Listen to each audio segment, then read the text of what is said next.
시청자 여러분 안녕하십니까? VOA 뉴스입니다.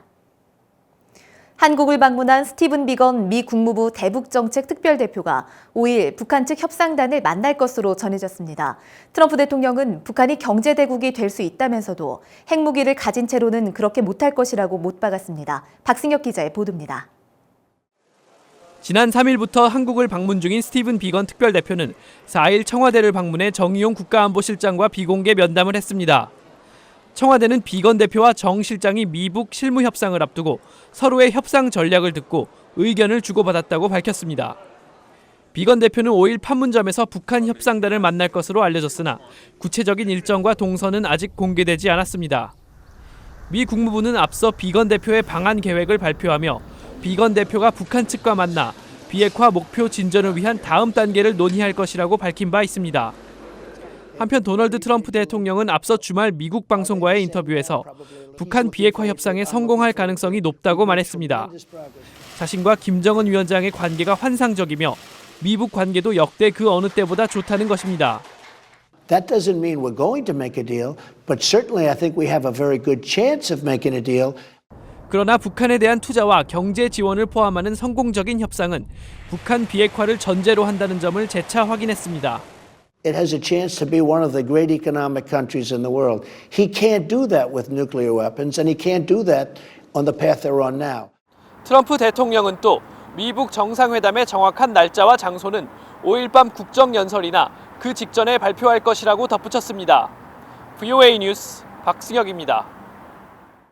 북한과 미국 간 대화 기류 속에서도 미국 전문가들은 북한의 핵 역량과 군사 공격 가능성에 대한 진단을 계속 내놓고 있습니다. 북한의 핵 공격 가능성에 대비한 시나리오를 제시하고 핵과 미사일 개발 은폐 의혹도 꾸준히 제기하고 있습니다. 조은정 기자입니다. 2차 미북 정상회담을 앞두고 활발한 외교가 전개되고 있는 중이지만 미국 전문가들은 북한의 핵 공격 가능성을 여전히 배제하지 않고 있습니다.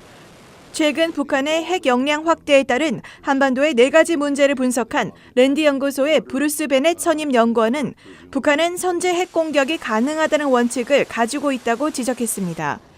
One nuclear weapon in Seoul causes about 1,000 times as much damage as 9/11. So we're talking about immensely more damage. 미국에 대한 공격도 예상되는데 북한이 장거리 미사일 개발에 성공하면 괌, 하와이, 알래스카, 미국 서북부 지역이 핵 공격 위협에 노출되며 중단거리 미사일로 주한 미군 기지를 공격할 수도 있다고 설명했습니다. That makes Camp Humphreys the ideal target. One nuclear weapon on Camp Humphreys, he has caused a huge amount of damage. The Americans have been very clear in our nuclear posture review in 2018. He's a dead man. 베넷 연구원은 미국이 아시아 동맹국은 물론 중국과 함께 북한 핵 프로그램 중단을 위한 외교적 노력을 기울이고 더 나아가 핵 위협을 억제할 수 있는 방법을 강구해야 한다고 강조했습니다. 북한의 핵과 미사일 개발 은폐 의혹도 계속 제기되고 있습니다. 미 전략국제문제연구소 CSIS는 최근 북한의 미신고 시설인 시노리 미사일 기지를 공개했습니다. 그러면서 이런 미신고 시설들은 앞으로 비핵화 협상에 포함돼 폐기돼야 한다고 지적했습니다.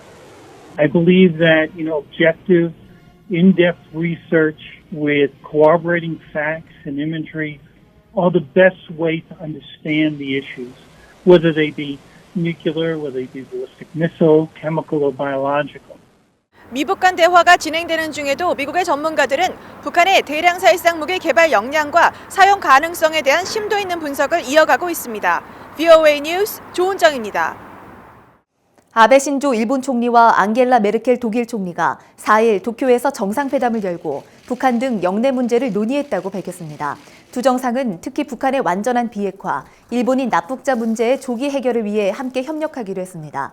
또 양국 간 군사기밀과 테러 정보 교환 등을 위한 정보보호협정을 체결하기로 큰 틀에서 합의했습니다. 유엔 안전보장이사회 산하 대북제재위원회가 국제적십자사의 대북제재 면제 요청을 승인했습니다. 국제적십자사는 최근 트위터를 통해 대북제재위원회가 자전거 500대, 의약용품, 정수기, 인명구호 활동에 필요한 장비 등에 대한 제재 면제를 승인했다고 밝혔습니다. 지금까지 대북제재위원회로부터 물품 반입 제재 면제를 받은 단체는 유엔 아동기금, 유진벨 재단 등 총 6곳입니다.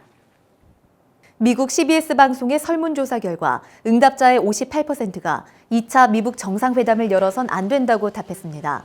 응답자들은 대부분 싱가포르 정상회담 이후 비핵화에 대한 북한의 변화를 보지 못했다고 지적했습니다. 한편 미국의 군사 공격이 필요할 만큼 북한을 위협적이라고 답한 응답자는 16%로 지난해 29%보다 10%포인트 넘게 줄었습니다. VOA 뉴스 마칩니다. 시청해주신 여러분 고맙습니다.